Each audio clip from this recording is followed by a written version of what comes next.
Now, let's consider the elements 1, alpha, and alpha squared of K. Well, K, its dimension as a vector space over F is 2. This extension has degree 2.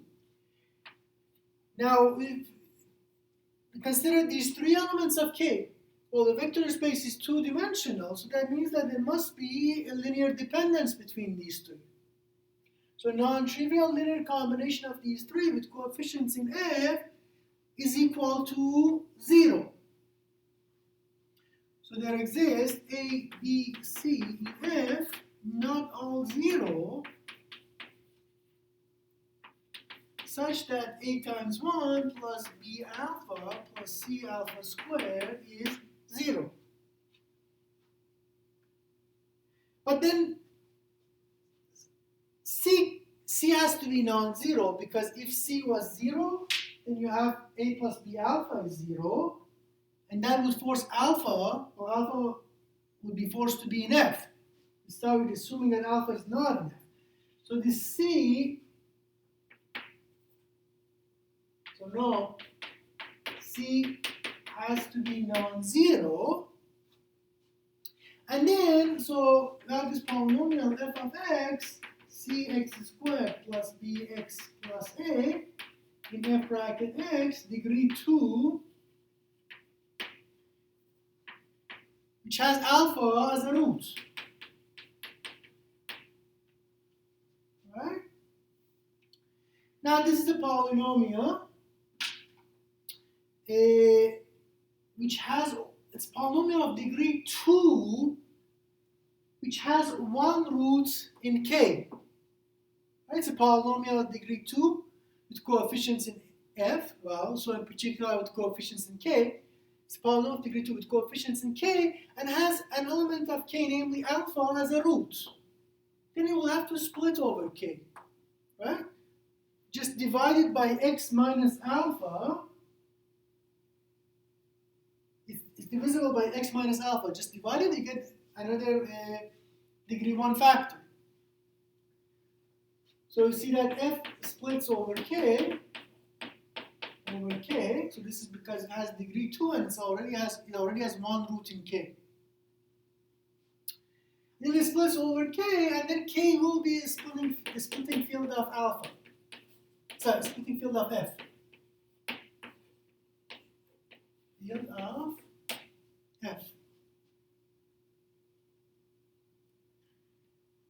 Right?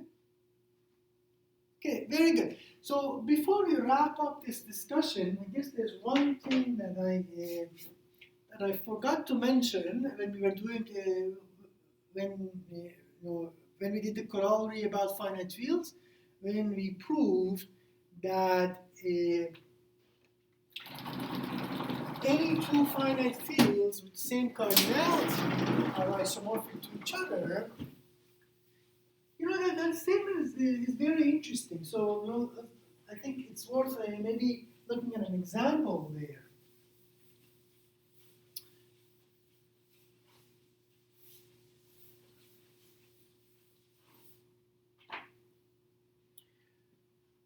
So here's the thing. Let's consider f3 bracket x modded out by I'm looking for an extension of, let's say, degree 2 of f3, an extension with 9 elements. So I'm looking for a field with 9 elements. So I'm going to mod this out by some irreducible polynomial of degree 2 over f3. So let's see. Let's take x squared, actually just plus 1.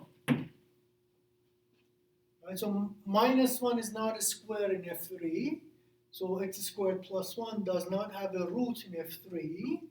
And because it's degree 2, not having a root in f3 implies that it's reducible over f3. And then this is going to be a field. It's a quotient of this polynomial ring by maximum ideal. Right? So this is a field with 9 elements. And well, let's take another polynomial, degree 2. Irreducible over F3. So how about maybe x squared? What if you do something like x plus 2? Does this have a root in F3? So well, 0 is not a root of it. 1 is not a root of it. You will get 1 plus 1 plus 2, which is 4, which is 1, it's not 0. So 1 is not a root of it. How about minus 1? Okay, if I plug x to be minus 1, I'm going to get 1 minus 1. That's 0 plus 2, not 0. Okay, make sure that we don't lose the camera. So both of these polynomials, so x squared plus 1 and x squared plus x plus 2 are both irreducible in F3 bracket x. Both of these, so let me call this one maybe if you want k, and let's call this one maybe k prime. So k and k prime are both fields with 9 elements.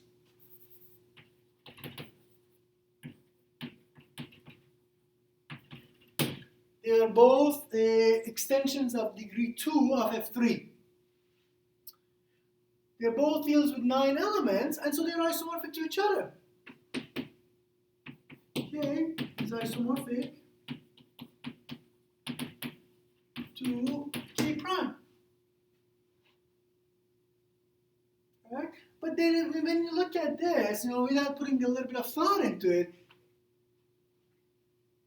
it's not so clear that these two are isomorphic to each other, right? To write down an explicit isomorphism requires a little bit of thought. But from the general theory, we know because they're both finite fields with 9 elements, they must be isomorphic to each other. Okay, good. Thank you.